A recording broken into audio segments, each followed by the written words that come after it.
¿Con qué te enojabas? Cuéntanos qué es lo que tú ibas sintiendo, lo que ibas pensando, a quién le reclamabas, ¿qué pasaba? Yo creo en Dios, ¿no? Entonces me enojé con Dios en ese momento de mi vida y con la vida, porque yo decía, bueno, porque a mí no me considero una mala persona. Y tal vez puede sonar hasta un poco egocéntrico, ¿no? De decir, oye, porque a mí, ¿no? Seguramente no soy la única. Sin embargo, si vives un proceso, yo viví un proceso de mucho enojo, de mucha molestia, de preguntarle, ¿no? ¿Por qué yo? ¿Por qué a mí? El toque femenino, pura inspiración.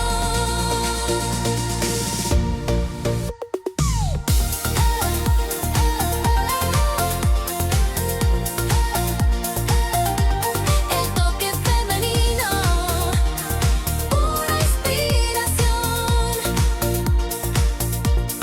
Mis queris del amor, yo soy Ana Yancy Moreno y me encanta que me acompañen en el toque femenino. Antes de decirles cuál es nuestro tema, los invito a que se suscriban, le den like, piquen la campanita para que no se pierdan ninguno de nuestros episodios y pues que lo compartan porque eso es muy importante para nosotros. Hoy vamos a traer el testimonio de una mujer que fue diagnosticada con cáncer, que pues se enfrentó obviamente a pensamientos, a situaciones muy complicadas, muy complejas, a miedos, pero que salió adelante y aquí nos viene a decir cómo le hizo. Así que no se lo pierdan, no se me vayan. Esto es El Toque Femenino. Comenzamos. Mis queris del amor, pues ahora sí les voy a presentar a mi invitada. Ella es Ana Laura Villa y fíjense que nos va a dar un testimonio de pues los momentos en los que la vida cambia radicalmente y que bueno, pues que nos presenta un panorama que nos da mucho miedo, que es incierto, pero que al final de cuentas, ¿saben qué? Nos logra sacar lo mejor de nosotros y podemos incluso reinventarnos. Así que Ana Laura, bienvenida.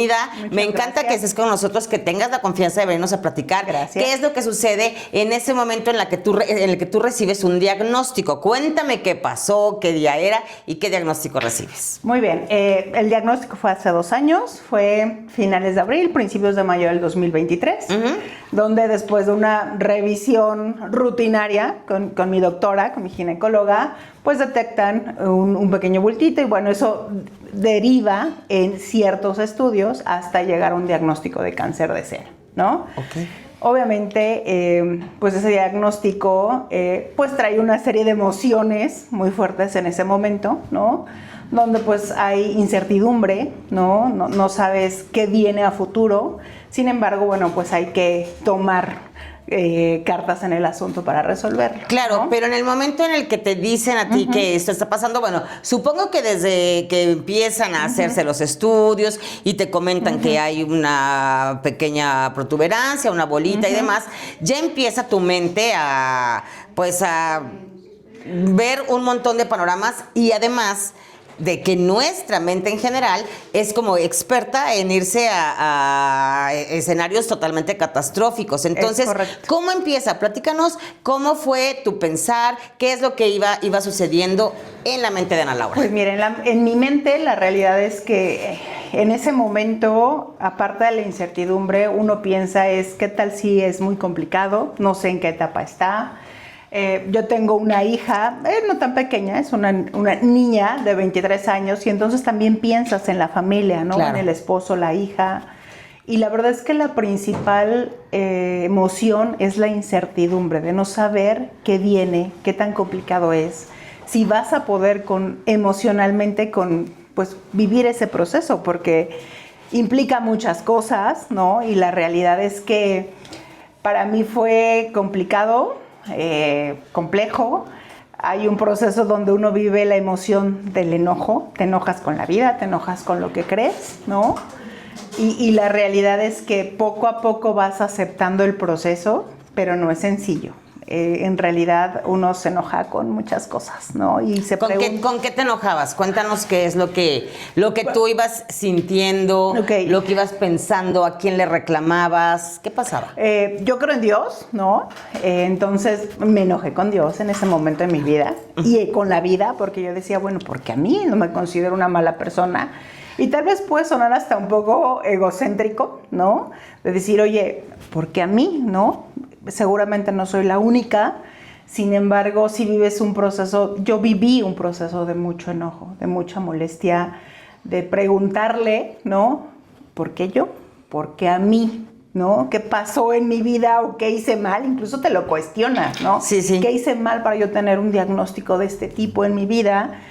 Y decir, híjole, tal vez algo hice mal y no es así. Sin embargo, en ese momento sí lo sientes. Y sí O lo sea, sí piensas. sentías que algo le debías a la vida, que algo le debías a alguien y que qué estaba pasando. Es que mira, acabas de decir tú que suena egocéntrico, pero yo creo que no, creo que es algo totalmente natural el pensar así porque, bueno, no pensamos que llegamos a este mundo, a esta Claro. vida, para estar sufriendo. No nos Correcto. imaginamos que venimos a tener problemas, a enfrentar vicisitudes. Todos quisiéramos tener una vida feliz y cuando nos Sí. crean los papás también así nos lo hacen saber, ¿no? Como de que tú Correcto. eres una niña muy feliz y tú vas a ser muy feliz y te va a ir increíble y entonces siempre lo pensamos así. Y en el momento Así es. en el que la vida nos plantea pues que no, en ese momento por supuesto que sí entra el por qué yo y por qué no el de al lado, por qué, o sea, Exacto. por qué me está sucediendo. Así Y luego es. dicen también, es que hay frases,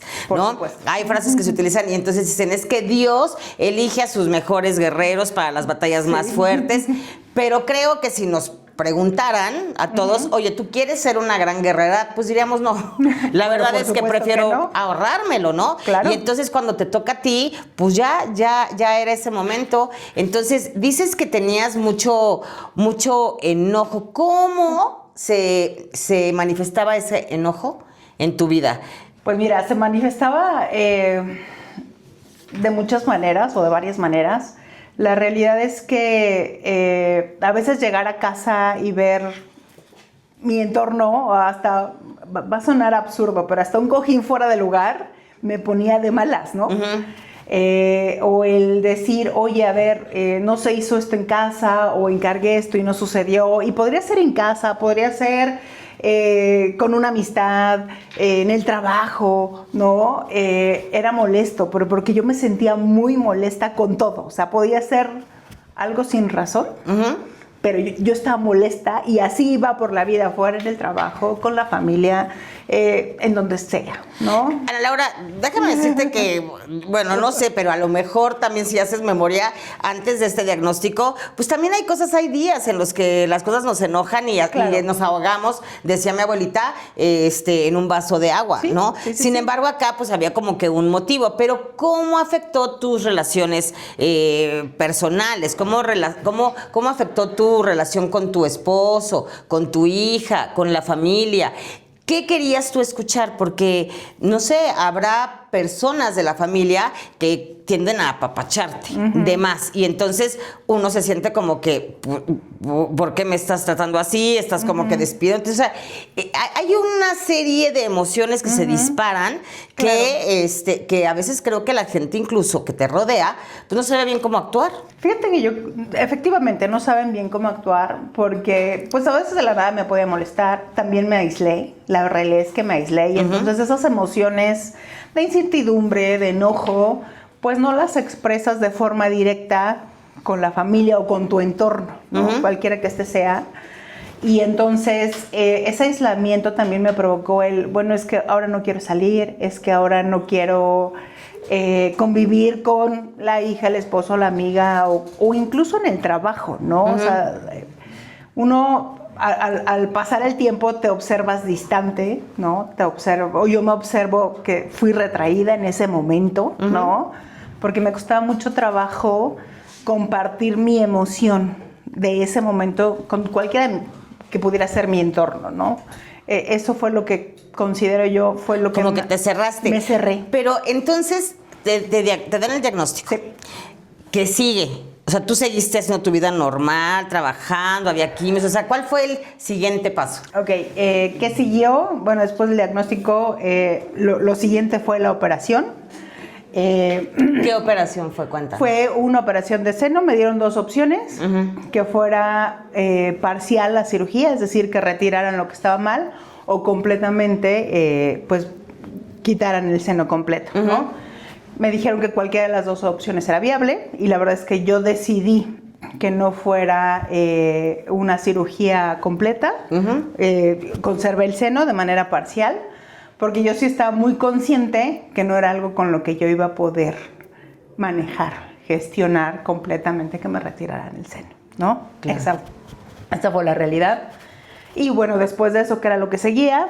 Quimioterapias. Fueron quimioterapias durante 5 meses y después radioterapias, ¿no? Y posterior a eso tenía que venir un tratamiento endocrinológico, ¿no? A través de, o qué era lo que hacían con ese tratamiento, bajar los niveles de hormonas, porque mi tipo de cáncer reacciona a 2 hormonas. Básicamente me adelantaron la menopausia. Ese es como el resumen. Y la realidad es que dentro de ese proceso que te estoy platicando, para mí, Ana, lo más fuerte fueron las quimioterapias, porque pierdes el cabello, te tienes que reconocer vulnerable, diferente, ¿no? Donde dices, oye, a ver, tú eras de cierta manera y te arreglabas de cierta manera y tu cabello y tus cejas, tus pestañas, etcétera. Y vienen muchos cambios con los que tienes que aprender a vivir, sortearlos, asimilarlos, ¿no? Y tener fortaleza para poderlos manejar o gestionar. No es sencillo, la realidad es que no es sencillo. Muchas personas pueden pensar, oye, a ver, es que es cabello, el cabello crece. Híjole, el cabello es importantísimo para hombres y para mujeres, pero para las mujeres, pues es parte de nuestra femineidad, es un poco nuestra esencia es parte de nuestra esencia, ajá. Entonces es algo muy fuerte, Sí, claro. pensar en quedarte sin, y además que entiendo que es rápido, o sea, en los primeros días después de la quimioterapia, ¿empieza ya la caída? ¿Cómo empieza? ¿Cómo empezó? Bueno, yo empiezo en septiembre del 23, las quimioterapias, 20 algo de septiembre. Como a las 2 semanas se me empieza a caer el cabello. Y se te empieza a caer en todos lados. Lo dejas en la almohada, lo dejas en la bañera. Y llegó un momento que dije, yo, Ana, no puedo ir viendo cómo se me cae a montones el cabello, y tomo la decisión de decirle a mi esposo, oye, rápame, porque yo no puedo estar viendo todos los días esas cantidades de cabello en la almohada, en la bañera. Para mí sí era algo muy doloroso verlo de esa manera. Y entonces yo decía, pues tiene que ser un poco tajante, decir, me quito todo el cabello porque no puedo ir ver todos los días esas cantidades de cabello en todos lados. Y además ir teniendo el cambio de tu persona, claro, tu cambio físico tan paulatino, ¿no? Porque supongo, no sé, a lo mejor el despertar era a lo mejor hoy ya no se me cayó, a lo mejor es hasta aquí. O sea, tener, pues supongo también que queda siempre como una esperanza de, ¿y qué tal que a mí no se me va a caer? O sea, pues correcto. Una esperanza, un deseo. Sí, la verdad es que eso no sucede. La realidad es que poco a poco se te va cayendo, pero llega un momento que se te cae a montones, ¿no? Y entonces pues ya, tomo la decisión de raparme. La realidad es que cuando eso sucede, anímicamente me pudo mucho, mucho. Fue una de las cosas que más me pesó. Traté de usar pelucas, no me adapté a las pelucas, ¿no? Y entonces, bueno, pues hubo que usar los gorritos oncológicos, ¿no? Y entonces... ¿Cómo son los gorritos oncológicos? Es un gorrito, literal, que cubre tu cabecita, ¿no? Hay de todos tipos, algunos traen como un algo aquí enfrente, otros acá al lado, ¿no? ¿Como un turbante? Como un tipo turbante. Ajá. Y la verdad es que yo dentro de ese proceso, o de eso que viví, dije, bueno, pues al menos de colores para que los combine, ¿no? Dentro de esa particularidad, como tratando de darte pues un poquito del ánimo, el apapacho, el decir, bueno, no, es para que aún con eso pues te veas coqueta. Claro. ¿No? Oye, y te advirtieron, te dijeron, se te va a caer en tanto tiempo, va a tomar tanto tiempo la quimioterapia y después de esto en tanto tiempo va a regresar. O sea, tú tenías como que una fecha de decir, bueno, me voy a quedar sin ese cabello 6 meses, tanto tiempo, o era incierto todo? No era incierto, la verdad es que mi doctor, muy bueno, desde un principio cuando llegué con él me dijo, a ver, te voy a explicar el proceso, y así, en una hojita, tal cual me dijo, a ver, va a pasar esto con las quimioterapias, más o menos en este periodo se te va a caer el cabello, las quimioterapias más o menos las vas a terminar en febrero, después de eso vamos a descansar un par de semanas, vienen las radioterapias, y en ese proceso de más o menos febrero te va a empezar a crecer el cabello, pero pues te crece como como muy Como delgado, bebé, muy como delgadito, bebé, ajá. como pelucitas, así se te empieza a ver, esa es la realidad, así se te empieza a ver. Y ya cuando empiezas las radios, pues lo empiezas a recuperar, pero pues es chiquito, delgado, diferente, ¿no? Hasta que después empieza a crecer, pues ya más, ¿no? Y lo curioso, en mi caso, que creo que sí es frecuente que sucede, yo tenía el cabello un poco más lacio, medio onduladito. Creo que se enchina, Sí, ¿verdad? se enchina. Ajá. O sea, haz de cuenta que yo usaba, le pasaba 2 veces la plancha y ya estaba lacio, ¿no? Tal cual. Hoy no, hoy ya me cuesta trabajo plancharme. Es más, ya ni me lo plancho, decidí vivir con los chinos. Ujú. Que lo tienes muy bonito. Muchas gracias. Sí, tiene una caída muy bonita y demás. Pero fíjate que hablando justo de esto de verme bonita y verme coqueta y conservar esta parte tan femenina, a lo mejor para muchas personas podría ser, personas que estaban cerca de ti, podría ser, porque ya sabes que nos gusta dar muchos consejos, que nadie nos pide. Nos gusta decir cómo te tienes que sentir, cómo tienes que actuar. Entonces, no sé, está el clásico, échale ganas. Me ganaste la palabra, es echarle ganas. Pues no es que uno no quiere echarle ganas, sino más bien es, cada uno vive su proceso y lo puedes vivir de manera diferente, ¿no? O sea, yo hubiera preferido decir, oye, a ver, ¿cómo te sientes? Hoy te sientes bien, hoy, ¿cómo te apoyo? Más que de, pues échale ganas. Claro que estoy echándole ganas porque quiero vivir, ¿no? Pero... O lo que dijiste hace rato, es que es solo cabello, o sea, entonces Sí. piensa mejor que estás viva, pero yo creo que piensas un segundo en el cabello, otro segundo en el trabajo, otro segundo en los hijos, otro segundo en estoy viva, o sea, pues no Sí. es un, no sé, me imagino que no es un pensamiento lineal. No es un Debe ser pensamiento una lineal. serie de pensamientos rumiantes que ninguno es agradable al final de cuentas. No, y la realidad de las cosas es que hay días buenos porque dices, bueno, hoy no me sentí tan mal, o hoy el cansancio no me fatigó tanto, ¿no? Porque por lo menos a mí las quimioterapias me fatigaban mucho. Y digo, ay, hoy es un buen día, ¿no? Pero al final de eso, la gente lo ve pues un poco desde afuera, un poco desde... a veces no necesariamente de la empatía, Pues ¿no? desde el privilegio. O desde el Simplemente privilegio. yo no puedo saber lo que tú sientes porque no lo estoy padeciendo igual. Exacto, ¿no? Y la realidad es eso, o sea, a veces para nuestro entorno, o la gente que está en nuestro entorno es, bueno, es cabello, a ver, pues lo vas a recuperar. Pues sí, lo vas a recuperar en 5 meses, 6 meses.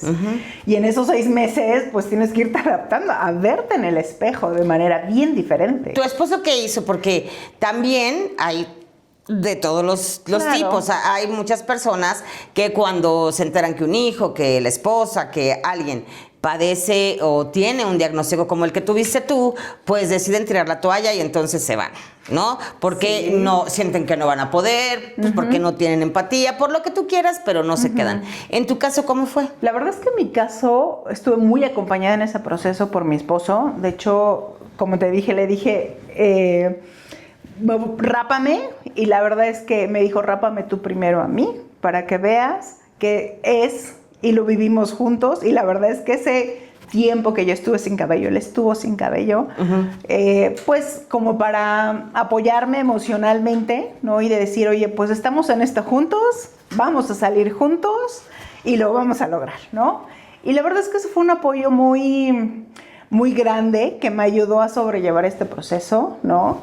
Lo viví acompañada de las personas que quiero, ¿no? La realidad es que también en ese momento mi hija no estaba porque se fue de intercambio. Ella quería quedarse, yo decidí que no, porque las cosas no iban a cambiar, se quedara o se fuera. Y por lo mismo que tú mencionas de que también querías estar como contigo, como no sabías qué iba a pasar, ¿no?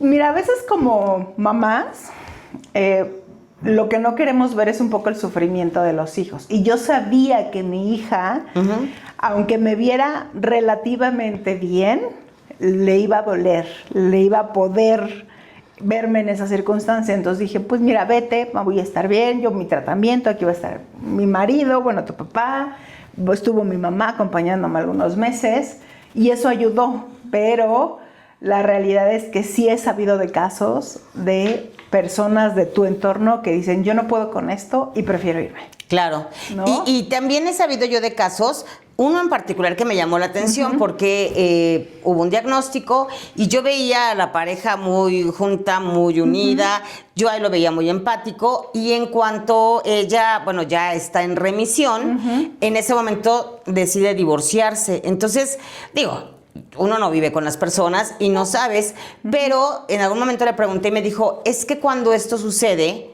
es como una nueva oportunidad de vida y te la replanteas. Y entonces ella decidió que quería vivirlo de una manera diferente y sí fue un cambio pues drástico, radical, ¿no? Divorciarse. Sí, claro. La verdad es que sí te replanteas y reflexionas sobre muchas cosas, ¿no? Desde el hecho de, bueno, ¿qué quieres para ti a futuro? ¿No? En muchos aspectos.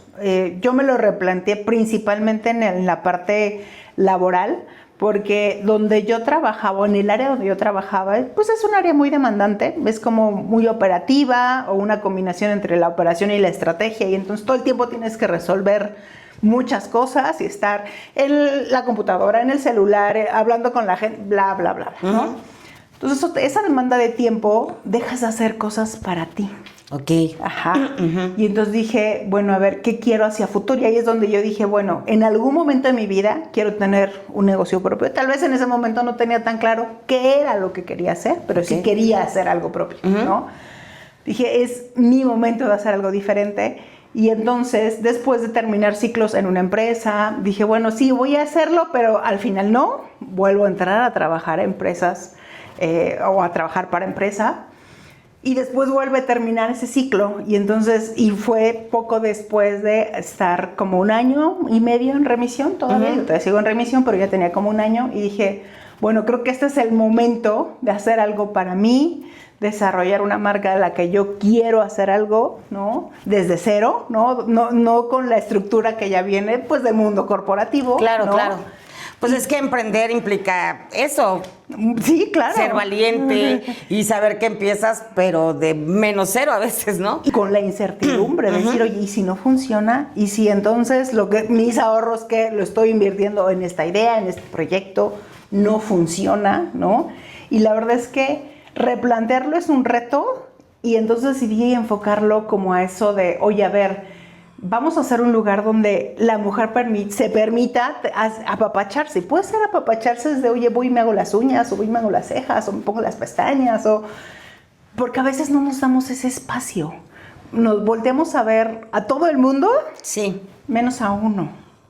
Y entonces ahí fue donde replantear las cosas, terminé un ciclo laboral y digo, bueno, creo que este es el momento de hacer algo diferente y priorizar qué es lo que yo quiero a futuro, ¿no?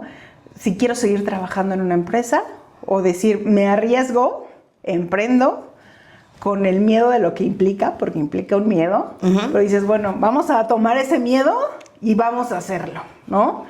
Y entonces para mí ese fue el parteaguas, sobre todo en la parte laboral y también en la personal, desde la perspectiva de quiero espacio para mí, quiero tiempo para mí, no quiero vivir ya en ese ajetreo tan fuerte de la operación y entonces hacer algo diferente. Y entonces saber y aprender a hacer pausas. Yo no sabía hacer pausas. En mi vida personal, profesional, en cualquier aspecto, me costaba mucho trabajo. ¿Cómo qué? ¿Una pausa como qué? Pues es que no hago una pausa, o sea, aunque me sienta cansada, no, es que lo tengo que terminar en la parte laboral, ¿no? O el de, oye, la hija, el esposo necesita ayuda en algo y priorizo para ese lado antes que para conmigo, aunque yo tenga otras cosas que hacer, personal o laboralmente. Y ¿verdad? esas pausas de las que no nos damos permiso, pues también implican el cuidarnos las uñas, Claro. el cuidarnos el cabello, Por supuesto. el darnos un masaje, Sí, ¿sabes? claro. Muchas cosas que siempre pensamos, no, ni tengo tiempo y si tengo dinero es para los tenis de la niña, es para esto, es para todo menos para mí. Entonces, Sí, claro. pues en esas andamos y eso me gusta muchísimo escucharlo de Sí. ti, que justamente ahí te diste cuenta. Quiero pausas, pero quiero apapachos, pero quiero que las mujeres también Tengan ese espacio. se puedan sentir bien en un espacio que yo creo. Y me da gusto que, bueno, pues que ahora estés emprendiendo. Ya luego nos contarás sobre Claro que sí. este emprendimiento mucho más. Pero dicen que no hay mal que por bien no venga. Y yo siempre pienso, pues eso lo dice alguien que no ha tenido un mal. ¿Tú qué piensas que te dejó, además de este replanteamiento? ¿Qué piensas que te dejó? ¿Cuál fue la enseñanza de ese maestro al que, por supuesto, todos le tenemos muchísimo miedo, que ahora no es sinónimo de muerte, pero que como quiera siempre espanta, aterra? Por supuesto. Entonces, después de ese maestro, ¿qué pasó? ¿Qué te enseñó? ¿Qué te dejó? Fíjate que principalmente priorizarme, ¿no? Porque yo era una mujer que priorizaba muchas cosas alrededor, sobre todo la familia, ¿no? El esposo, la hija, y aunque no era un tema de exigencia de ellos, uno era de yo te doy, yo hago, yo Somos esto. mamás gallinas, Exactamente. esposas luego que parecemos mamás. Exacto, y con los papás a veces también era así un poco, ¿no? Ajá. Entonces, el primer aprendizaje es mi priorización, ¿no? Y el segundo es hacer algo que me llenara el alma, ¿no? Yo creo que esos fueron los dos aprendizajes más grandes. Y tal vez el tercero es no futurizar tanto, porque dejas de disfrutar el presente. Claro, Muy te fuerte. olvidas de vivir este presente por estar planeando y deseando, construyendo Sí. en el aire un futuro Sí. al cual no sabes siquiera que vas a llegar. Sí. ¿Tuviste miedo de perder la vida? Sí, claro, por supuesto. O sea, lo dijiste muy al principio. La mente es muy poderosa, para bien o a veces para mal. Y de repente en esas situaciones, como en este tema de salud, claro que piensas de, oye, no la voy a librar, no lo voy a lograr, me está costando mucho trabajo, hoy fue un muy mal día que dices, ahora sí, no puedo con esto, ¿no? Sí es complicado, la verdad es que es complicado y sí lo llegué a pensar. O sea, sí pasa por tu mente, es inevitable. Es quien te diga que no, pues a lo mejor tiene mucha fortaleza mental, pero yo sí te puedo decir, yo creo que todas las personas lo piensan en algún momento, es de Claro. no lo voy a lograr y me puedo ir de este planeta. Sí, porque siempre nos dicen y lo tenemos clarísimo que lo único seguro en esta vida es la muerte. Claro que sí. Pero nunca pensamos que nos va a tocar o que la tenemos tan cercana. Exacto. Y que al final de cuentas, bueno, pues no hizo más que este cáncer enseñarte a vivir el día a día, a vivir el momento, a disfrutarlo y a disfrutar la vida, que es lo que yo creo que tenemos absolutamente todos, esa capacidad de poder disfrutar lo que tenemos en este momento, porque no sabemos si habrá un mañana, más allá de diagnósticos o no diagnósticos. Bueno, pues todos tenemos un boleto al otro mundo y no sabemos Exacto. qué fecha trae ni qué hora trae, ¿verdad? La vida no espera. Exactamente. Y hay que vivirla y hay que disfrutarla cada instante. Ana Laura, muchísimas gracias. Al Te agradezco contrario. mucho que nos compartas este testimonio aquí en El Toque Femenino y pues por acá te seguiremos viendo. Claro que sí. Y a todos ustedes también muchísimas gracias. Recuerden que es importantísimo que se suscriban, que le den like, que hypeen, que lo compartan, que todo lo que puedan hacer para que lleguemos a más lugares, pues lo hagan para ayudarnos aquí a todo el equipo maravilloso de El Toque Femenino. Un aplauso para ti. Muchas gracias.